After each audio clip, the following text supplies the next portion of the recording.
Muy buenas noches, amigos de esta misma semana. Muy buenas noches, Diana. Muy buenas noches a todos. Esta ha sido una semana cargada de informaciones y por supuesto tenemos que tocar varios temas que han sido noticia, como por ejemplo la disposición de salud pública de exigir tarjetas de vacunación y las reacciones que esto ha traído. Así es, la reforma fiscal. Se tiraron bolas y todo eso. Y por ahí viene la presentación de ese golpe. También tenemos que hablar sobre el Código Penal y las bellezas que pretendían o pretenden todavía aprobar los legisladores, como por ejemplo disminución en penas por violación sexual. Y también, y lo más importante, la sentencia del caso Odebrecht con dos condenados, Ángel Rondón y Víctor Díaz Rúa. Esos son los temas de este sábado. Regresamos de inmediato. Bueno, desde que la semana pasada se anunció esa disposición por resolución del Ministerio de Salud Pública para exigir la tarjeta de vacunación en lugares públicos y lugares públicos de uso privado, como los trabajos, las escuelas, las universidades, el transporte público, pues obviamente ha aumentado la afluencia de personas que están buscando la vacuna en los centros de vacunación. Vamos a ver cómo ha estado la afluencia esta semana en los centros. Que en los sitios que ya se ha descrito, enseñe su tarjeta. Yo le voy a enseñar la mía. Yo ando con ella porque si voy a entrar, miren la mía aquí. Cada quien tenga su tarjetita, la puede poner pequeña, la puede poner en el celular y entra a los sitios. Y en vez de estar quizás tomando la temperatura o el gel que se usaba, es muy importante que tú tengas tu tarjeta. Nosotros queremos que la gente, recuérdense que ayer llegamos a 5 millones de segunda dosis. Tenemos 12 millones de personas que han recibido por lo menos una inoculación. Tenemos 1 millón en tercera dosis. Y ustedes vieron la declaración de la Organización Mundial de la Salud, que está de acuerdo con la tercera dosis y que pueden usar hasta la misma Sinovac que se estaba utilizando aquí. Bueno, y el ministro de Salud Pública, el doctor Daniel Rivera, afirmó que se ha cuadruplicado la aplicación de la vacuna después de esa resolución. Bueno, hasta este momento ya son 2 recursos que se han depositado ante el Tribunal Superior Administrativo y que serán conocidos la próxima semana. ¿Cuál puede ser el problema? El abogado constitucionalista Nassef Perdomo lo explica. Pedir otro estado de emergencia, decir no se va a poner toque de queda, algo que se puede decir incluso desde la misma solicitud y que el Congreso lo puede prever en la autorización, y explicar qué se va a usar para tomar estas medidas. Porque ¿qué pasa? Bueno, a partir del fin del estado de emergencia en República Dominicana, por ejemplo, el derecho a la libertad de tránsito y el derecho de reunión están vigentes de manera plena. Es interesante lo que dice Nassef Perdomo. La ley, la Constitución obliga a los padres a vacunar a sus hijos. Es una obligación. Entonces, el asunto es hacerlo con los mecanismos previstos para eso. Hacerlo por mecanismos diferentes puede hacer que se caiga la medida en los tribunales. No, y no solamente eso, sino que ahora empiecen distintas instituciones del Estado a poner sus propias reglas y a inventarse reglas, que por eso le hizo una advertencia el defensor del pueblo a la policía y al Ministerio de Defensa, porque ya estaban empezando a inspeccionar personas en retenes y a pedir tarjetas en la vía pública, cuando eso no está ni siquiera incluido en la resolución de salud pública. Entonces, la cosa hay que hacerla, pero hay que hacerla bien. Sí, la policía aclaró que ellos no están parando a nadie en la calle. Bueno, el defensor del pueblo, claro, ellos aclararon que eso no es lo que ellos van a hacer, pero el defensor del pueblo lo advirtió porque ya habían recibido varias denuncias de retenes donde lo estaban pidiendo. Bueno, y el ministro de Salud también anunció que 1.200 inspectores van a salir en todas las provincias para cerciorarse de que la población cumpla con las disposiciones. Y eso es que el que no quiere vacunarse no se vacuna, pero entonces para entrar a edificios públicos y a edificios privados de uso público como restaurantes, bares y cualquier otro tipo de cosas, supermercados, tiendas, tiene que mostrar la tarjeta de la vacuna o llevar una prueba PCR de no más de una semana de realizada. Las pruebas PCR son caras, así que más Sí, vale vacunarse, que es gratis. claro. Imagínate tú, 4.000 pesos cada semana son 12.000 pesos en un mes. No, perdón, 16.000 pesos en un mes. Exactamente. Entonces, la verdad es que hay personas que creen cosas raras, que cualquiera le dice una cosa y la creen, unas teorías conspiranoicas y Sí, todas sí. esas cosas, pero la comunidad, la sociedad, los habitantes tienen el derecho a la salud y a la vida. Entonces usted tiene derecho a no vacunarse si usted no quiere, pero entonces no puede ir a donde haya mucha gente porque puede ser usted un vector de la enfermedad. Sí, y por eso muchos otros países, no solo República Dominicana, han adoptado medidas similares. La tarjeta de vacunación se está solicitando en países como Francia, como Italia, bueno, en media Europa ya, pero como Canadá, en ciudades como Nueva York, por ejemplo. Si usted va y quiere entrar a un restaurante, tiene que mostrar su tarjeta de vacunación.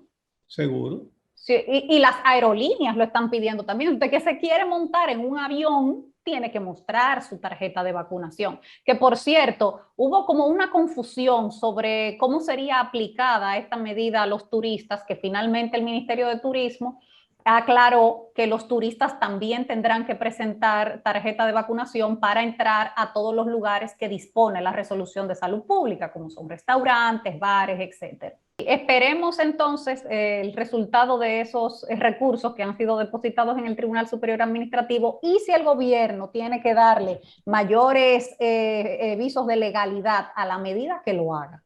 Que lo haga. Vamos a la pausa y cuando regresemos entonces otro tema que estuvo caliente esta semana, la reforma fiscal, sobre todo por un documento que se filtró, que después el gobierno dijo que no fueron ellos, pero es el tema, ya volvemos. Bueno, Diana, esta semana hubo comentarios, bolas acerca de la anunciada reforma fiscal, mal llamada reforma fiscal, porque se va a tratar de aumentar impuestos. Y vamos a ver si de verdad hay una reforma en la base impositiva para que los que más tienen paguen más y los que menos tienen paguen menos. Lo contrario a lo que ha venido sucediendo toda la vida. Lo que ya se asegura en sectores que están muy ligados a la gente que está preparando esa reforma fiscal, lo que aseguran es que no habrá impuestos que afecten los alimentos básicos para la población. Pero se está hablando de un tablazo en el impuesto sobre la renta, que afectaría mucho a la clase media.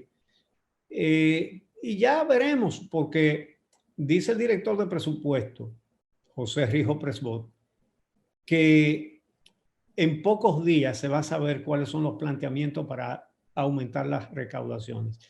Es una necesidad aumentar las recaudaciones.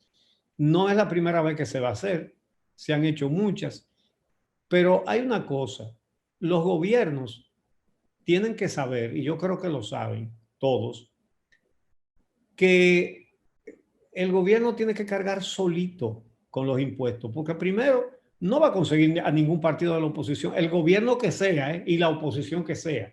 Un gobierno no va a conseguir que la oposición apoye impuestos, porque eso es impopular, se justifique o no se justifique. Y tiene que hacerlo, y por eso siempre lo hacen a principios de un gobierno, para no esperar el tiempo ya en que les afecte sus posibilidades electorales. Bueno, recuerda que el año pasado, cuando se presentó el presupuesto, se intentó incluir dentro de ese proyecto una serie de impuestos, como por ejemplo gravar el salario de Navidad, y tuvieron que recular. Sí, Eso hubo que echarlo hacia atrás. sí, pero de todas maneras, el presupuesto dominicano se viene manejando desde hace décadas con déficit cada vez más grandes. Cada año es un presupuesto deficitario y tenemos muchos años en eso y no hay magia. Ahora bien, lo que hay que ver es a quién es que se va a afectar, pero a alguien se va a afectar. Sin embargo, fíjate bien, la Asociación de Industria de la República Dominicana dijo que no, que eso sería muy inoportuno, una reforma fiscal ahora. El Consejo Nacional de la Empresa Privada también dice que no. Es decir, los grandes empresarios, los que más deben pagar. Sí, no, y otros grupos que dicen, no hay tiempo, vamos a llevarlo al Consejo Económico y Social. Bueno, entonces, ¿va a ser el pacto o va a ser una reforma? ¿Cuál de las dos cosas? Porque si lo llevan al CES, entonces sería el pacto. Sí, eso está en una ley que es en el Consejo Económico y Social. Es decir, que deben hacerlo ahí. Pero de todas maneras, lo hagan donde lo hagan. Un gobierno no puede pretender que la oposición le apoye impuestos. Eso no va a suceder nunca, ni ha sucedido. Y tienen que saber que tienen que asumir el costo político. Si lo van a hacer, tienen que asumir el costo político. Para ilustrar esto, vamos a ver primero a Danilo Medina cuando era presidente. Recordemos que cuando él llegó en el 2016, en enero del 17, fue que le pusieron impuesto al aceite de cocinar, a la leche, al café, al azúcar, a un montón de cosas que estaban exentas de ITEVIS. Y todo eso lo incluyeron. Y todo eso paga impuesto ahora. Y vamos a ver, cuando él volvió con otra reforma fiscal, sus argumentos para decir que era inevitable y que había que apoyarlo. Escuchemos. Nadie simpatiza con una reforma fiscal, incluyéndome a mí. Yo dije que para mí era un trago muy amargo, pero yo no tenía alternativa. O hacemos esto o entramos en una situación de dificultades permanentes en la República Dominicana. Yo particularmente no fui a la presidencia de la República a cruzarme de brazos. Sería una irresponsabilidad encontrar un problema que está ahí y no enfrentarlo. Yo sé que eso afecta a muchos sectores, pero es la única manera que tengo para poder reencauzar la economía de la República Dominicana y retomar el camino del crecimiento sostenido. Yo tengo un compromiso con este país de garantizar a los más pobres una vida más digna. Yo me comprometí a llevar 1.300.000 personas a la seguridad social, a entregarle el seguro SENASA. Yo me comprometí a darle un seguro de solidaridad a los envejecientes pobres. Yo me comprometí con la mujer dominicana a tratar de darles condiciones de vida, garantizando créditos para que se puedan convertir en emprendedoras. Yo tengo un compromiso de crear 400.000 empleos directos. Yo tengo el compromiso de llevar a los hijos de los pobres a las escuelas. Y para eso, mi convicción personal es que tengo que darles desayuno y comida en las escuelas para que puedan estudiar. Si yo no tomo estas medidas, toda esa promesa de campaña con la que me comprometí, no la voy a poder cumplir. Pero ahora, escuchemos entonces lo que dijo Luis Abinader estando en la oposición, ¿verdad? Acerca de nuevos impuestos. Hay que simplificar el código tributario. Entiendo. Hay que hacer una reforma tributaria. Pero esa reforma tributaria normalmente equivale a subir las tasas, subir los impuestos. Sí, y es lo contrario. Nosotros lo que tenemos que hacer aquí, Israel, es bajar las tasas para aumentar los ingresos. Escucha, bajar las tasas impositivas, aumentar la formalidad de la economía, para que entonces podamos ganar más ingresos. Y yo tengo un ejemplo. La reforma más exitosa, la que realmente subió los ingresos tributarios del país, fue la del 1992. ¿Y qué fue esa reforma? Bajar los impuestos. Okay. Aquí el impuesto sobre la renta te llegaba casi hasta un 80%, una ridiculez. Sí. Y se bajó a un 25%. La gente empezó a pagar más. Claro. Entonces, una sociedad donde más del 50% de la población esté informal, no puede ser. Esa reforma lo que tiene que ser. Mira, aquí el ITEVI, por ejemplo, a 18 es exagerado. Vamos a bajarlo, pero para que todo el mundo lo pague. Porque tú te comes una carnita con frito y tú ves que la cuenta son 750 pesos y cuando tú ves son 750 pesos, cuando te traen la cuenta está en 1.300. Sí. Pero mi amor, es casi el doble. Entonces nosotros tenemos que bajar para que la gente también se aumente el consumo, pero también pueda pagar a la formalidad. Por supuesto. Y que se pague realmente. Y eso es fundamental. Y por eso esa reforma va a venir, claro, una reforma ya con impuestos razonables, sabiendo que se está ganando bien, que se está gastando bien, perdón. La gente tiene que pagar también, porque claro, no puede ser que uno pague y los otros no. Bueno, mira, y aparte de eso, el presidente Luis Abinader ha tenido varias intervenciones desde que es presidente, en entrevistas, en discursos, donde varias veces ha reiterado que su visión de una reforma fiscal es bajar impuestos. Vamos a ver Vamos a ver si eso es lo que presentarán. Se espera que se presente ya el proyecto de la reforma fiscal a principios de esta próxima semana. Así Eso que esperemos. Es decir, desde la oposición, tú sabes. La cosa se le complica a los gobernantes cuando pasan de la oposición al gobierno. Porque también se critica el endeudamiento. Y hay una situación, ¿verdad? Así que va a tener que asumir el costo político de lo que vaya a hacer. Y lo que uno espera es que no afecte la comida de los pobres, que no la afecte. Bueno, pues vamos a la pausa y cuando regresemos vamos a hablar sobre lo que están haciendo los legisladores con el Código Penal, algunas modificaciones que se hicieron en ese retiro espiritual al que se fueron a la Romana y del cual vinieron disminuciones de penas, por ejemplo, para casos de violación sexual. Regresamos. Casi nada. Esta semana se ha armado un revuelo por el trabajo que están haciendo los legisladores con el Código Penal, cuando el senador Antonio Taveras dio unas declaraciones de prensa revelando algunos de los cambios que habían hecho los legisladores que pertenecen a la comisión bicameral en ese retiro al que se fueron durante varios días a un hotel a la Romana. Una de las denuncias que hizo el senador Antonio Taveras es que esa comisión aprobó bajar la pena por violación sexual a la pareja, que le cambiaron el término, le dicen relación sexual no consentida en la pareja, que estaba en el proyecto anterior igual, la pena era igual que la violación sexual de 10 a 20 años, y ellos decidieron bajárselo de 1 a 4 años.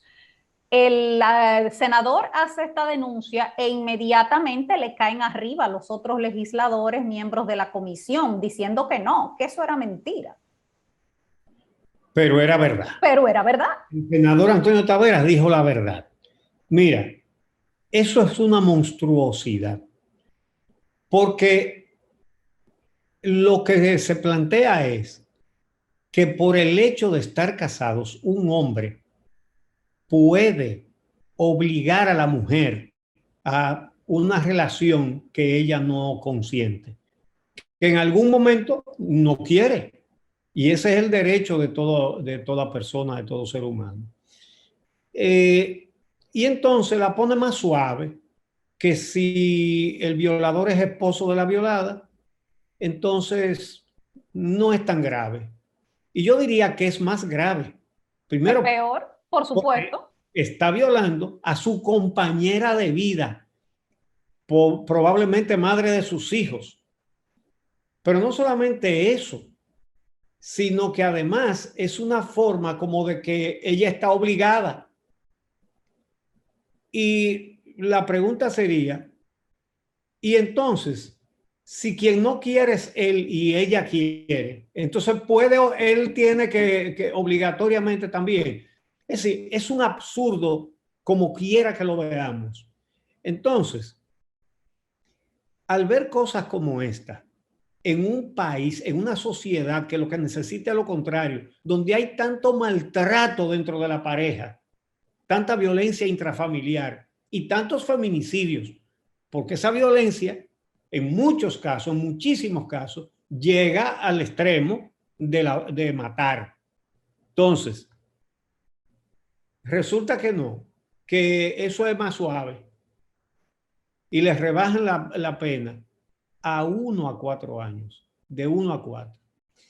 Entonces, el mensaje que está dando el Congreso, si se aprobara, si el Código Penal es, dale para allá, porque esa mujer es tuya, tú la compraste. Sí, exacto. Y la justicia te va a tratar suave, no te preocupes.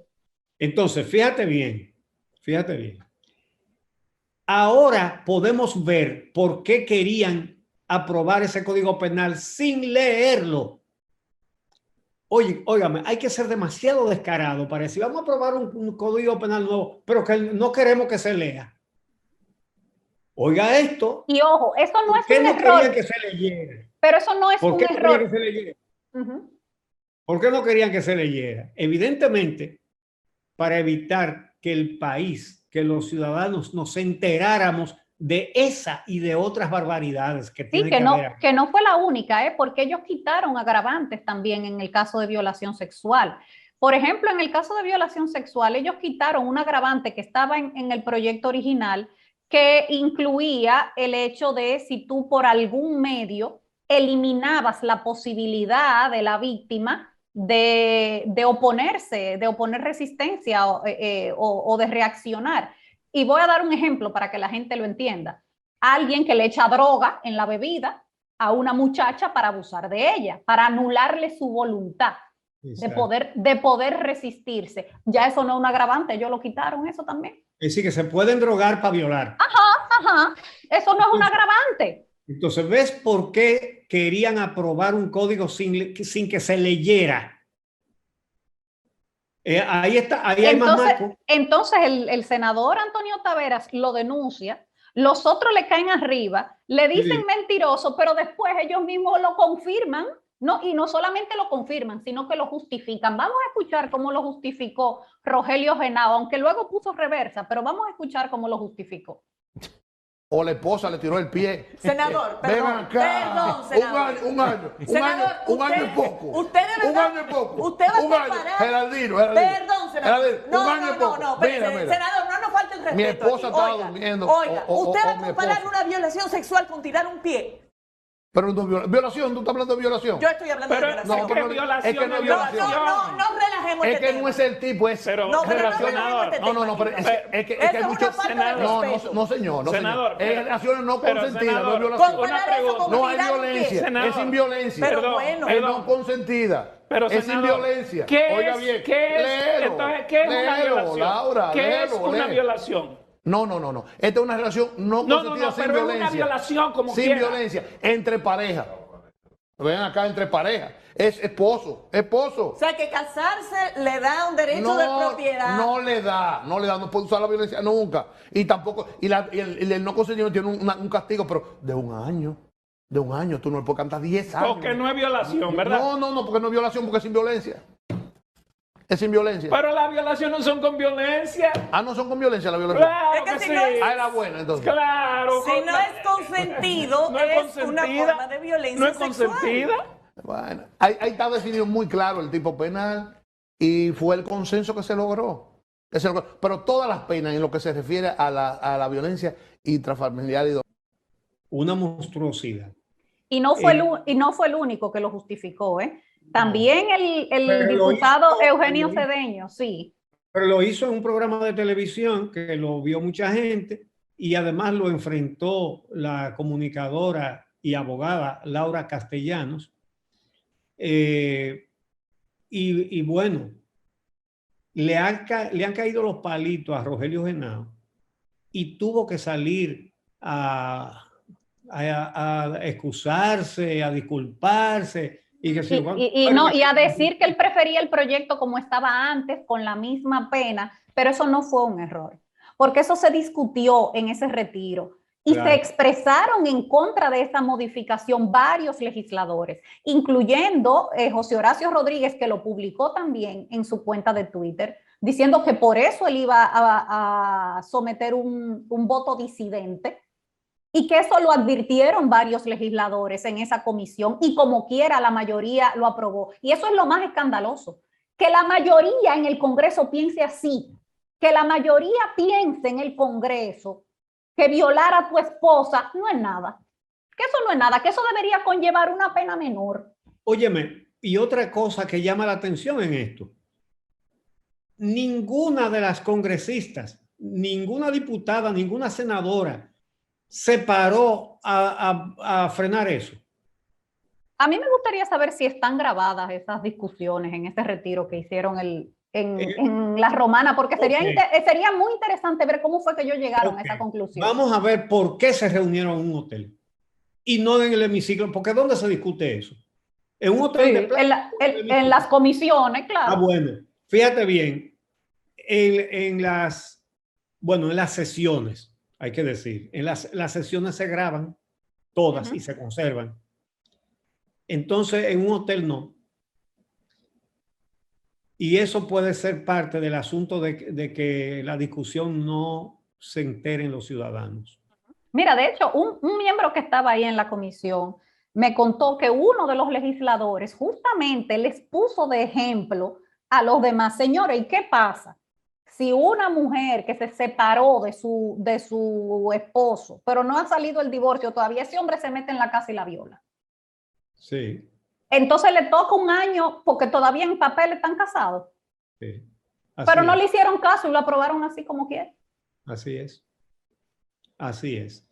Tiene que haber varias cosas más de ese calibre en ese esperpento que han aprobado como proyecto de Código Penal. Bueno, esperemos que modifiquen lo relativo a las penas por violación sexual y que vuelvan a incluir las agravantes que quitaron. Exacto. Vamos a la pausa y cuando regresemos, el otro tema caliente de la semana, el fallo del caso de Brecht. Volvemos. Bueno, señores, el caso más importante de la semana. Las juezas del primer tribunal colegiado del Distrito Nacional, las magistradas Giselle Méndez, Tania Yunes y Giselle Naranjo, condenaron a Ángel Rondón a 8 años y a Víctor Díaz Rúa a 5 por el caso Odebrecht.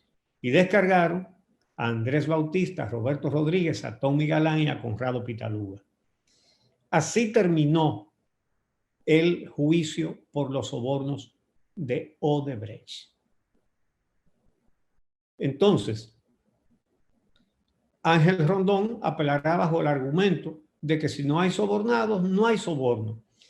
Y mucha gente ha repetido eso que dijo Ángel Rondón. Quiero decir que eso no es invención de Ángel Rondón. Hace años, cuando se presentó la acusación que Miriam Germán Brito, que era la presidenta de la Corte, de la Sala Penal de la Suprema Corte de Justicia, dijo que con ese expediente no iban a ninguna parte, que no iban a obtener condena. Precisamente, una de las observaciones que hizo fue esa. Y por eso nosotros, por ejemplo, en el programa El Día y en este programa, nosotros dijimos, pero ¿qué mamotreto de expediente es este que dice que hubo soborno y no dice ni demuestra quiénes lo recibieron? De manera que el asombro... Pero fue instrumentado así a propósito.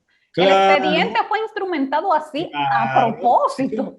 Ese asombro que se ha generalizado ahora es un asombro a destiempo. Cuando se presentó la acusación, que nosotros sí que lo dijimos, que eso indicaba, que eso demostraba que habían confeccionado ese expediente para que se cayera, para que no pudieran condenar a los que les robaron a este pueblo. Así mismo. Y finalmente Víctor Díaz Rúa termina siendo condenado no por soborno, sino por el enriquecimiento ilícito y el lavado producto de ese enriquecimiento ilícito, del ocultamiento de bienes y demás, producto de ese enriquecimiento ilícito, lo cual es interesante, porque así puede caer mucha gente en este país. Exactamente. Es un precedente interesante. Interesantísimo. Entonces, en el caso de Ángel Rondón, lo que señalaron las juezas fue que él tenía una cantidad de empresas por las cuales pasaron millones y millones de dólares, pero que no hacen ningún negocio. Es decir, no fabrican nada, no venden nada y sirvieron para que por ahí, y entonces por eso le incluyeron el lavado de activos. Sí, mira, con el tema de las penas, la PEPCA ha dicho que va a apelar, que va a apelar el descargo de los 4 que fueron absueltos, sí, pero también la pena impuesta a Díaz Rúa y a Ángel Rondón, a los que le pusieron 8 y 5 años, porque sí, a ambos que están condenados por lavados le podían caer hasta 20, y las juezas prefirieron una pena mucho menor. Hay que decir que las juezas solo leyeron, como suele hacerse, el dispositivo de la sentencia, pero no la sentencia completa, que es muy larga. Y habrá que esperar esa sentencia completa para ver los detalles y para ver en qué fundamentan la decisión. Y hay que aclarar que no es que Víctor Díaz Rúa y Ángel Rondón van a cumplir la condena en prisión domiciliaria, sino que mientras dure el resto del proceso, le hace la apelación y la casación, si llegara a haber una casación, no tienen prisión preventiva. Pero si esos tribunales ratifican la sentencia, entonces tendrían que entrar a prisión. Exactamente, que se mantiene la prisión domiciliaria hasta que haya una sentencia definitiva. Exacto. Entonces sí tienen que ir a cumplirla a la cárcel. Entonces, vamos a ver, porque a mucha gente que está asombrada ahora parece que se le olvida que la Odebrecht confesó que pagó en el país $92 millones en soborno para que le adjudicaran obras públicas. Obras públicas que la Cámara de Cuentas del PLD no quiso auditar, pero que está incluso comprobada porque hay sobrevaluaciones espectaculares que ni siquiera necesitan una auditoría de la obra para demostrarse. ¿Por qué? Porque la ley de manera muy específica dice que a un contrato de obra se le pueden hacer adendas hasta un 25% del valor original y ni un peso más de ahí.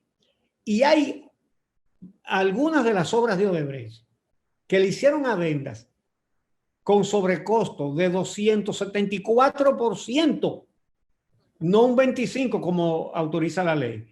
De manera que eso no hay ni siquiera que averiguarlo. Ahí está el contrato y ahí están las adendas que lo llevaron al 274%. En otras obras al 50%, en otras obras al 125% y así por el estilo. Porque se sentían con todo el poder y creían que era para siempre. Y para eso pusieron a ese procuradorcito que estructuró ese expedientico, para que quedara impune el robo al Estado Dominicano de miles de millones de pesos. Y por eso vemos ahora que un expediente que empezó con 14 imputados, muy selectivos además, fue la Procuraduría, fue el pasado Ministerio Público, porque evidentemente dejó fuera obras construidas por Odebrecht, la más grande de todas, Punta Catalina, por las cuales no imputó a nadie. Según ellos ahí no pasó nada. Sí, bueno, lo cual es una ventaja porque se puede investigar ahora completa. Sí, claro, por supuesto, pero de todo ese proceso, de ese aparataje, ustedes recuerdan hasta la película casi que hicieron con la detención de los imputados. Hoy los condenados son solo 2, producto de ese expediente y la forma en cómo lo instrumentaron. Y una puntualización sobre ese detalle que tú acabas de dar, que hicieron un despliegue como una película con los arrestos en horas de la madrugada. Los camarógrafos que fueron al servicio de la Procuraduría General de la República. La gente vio las imágenes cogiéndolo preso a las 4 de la mañana y así, al oscuro. Y mucha gente debe haber pensado que fueron los noticiarios de televisión. No. Camarógrafos contratados por la Procuraduría General de la República, por el procurador Jean Alain Rodríguez, para hacer un despliegue de publicidad de que él era un Superman como procurador, porque eso era parte del allante. Entonces, hicieron un expediente mostrenco. El procurador no se interesó en preguntarle al Ministerio Público de Brasil lo que le preguntaron los ministerios públicos de Colombia, de Panamá, de Perú, que le preguntaron simplemente a quiénes le pagaron los sobornos. Hoy la Odebrecht dijo a quiénes. Bueno, pues a esa procuraduría del gobierno pasado no le interesó averiguar eso. Y claro, por eso dicen ahora, pero no hay sobornado. Claro, parte del plan era que no salieran a relucir los sobornados. Que no, precisamente para que fuera inconsistente el expediente. Por eso digo que va a ser muy interesante conocer la sentencia completa para ver en qué se basaron las juezas para producir esa condena. Porque es interesante, el Ministerio Público le puso ahí un pastel envenenado.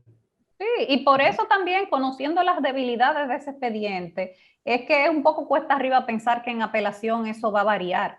Las esperanzas deben estar puestas en una nueva investigación que haga el Ministerio Público. Una Pero nueva investigación, ese Odebrecht 2.0 que anunció Jenny Berenice Reynoso y Wilson Camacho. Vamos a poner claras estas dos cosas. Lo que se investigó no se puede investigar otra vez. Es no, decir, claro, pero lo que no se investigó, sí. A nadie lo pueden juzgar 2 veces por los mismos hechos. Sí, ya Tommy Galán ya no lo pueden juzgar por los sobornos de Odebrecht. No, pero a Punta Catalina sí, y todo el que no fue sometido por eso.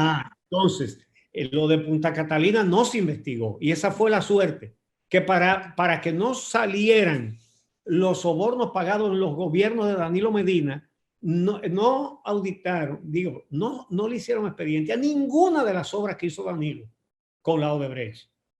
Ni una, ni siquiera Punta Catalina. Y en lugar de que le investigara el Ministerio Público, Danilo Medina se inventó una comisión de personalidades que no tiene valor jurídico. Entonces, que como quiera le dijeron, aquí se inventaron a un licitante fantasma, un segundo licitante que no existía. De todas maneras, la ventaja es que nada de eso se investigó porque no se quería investigar lo de Danilo, y todo eso se puede investigar desde cero y hacer un expediente bien hecho ahora. Bueno, con eso concluimos por hoy. Asimismo, nos encontramos de nuevo aquí el próximo sábado en Telesistema 11 en esta misma semana. Tengan un buen resto del fin de semana.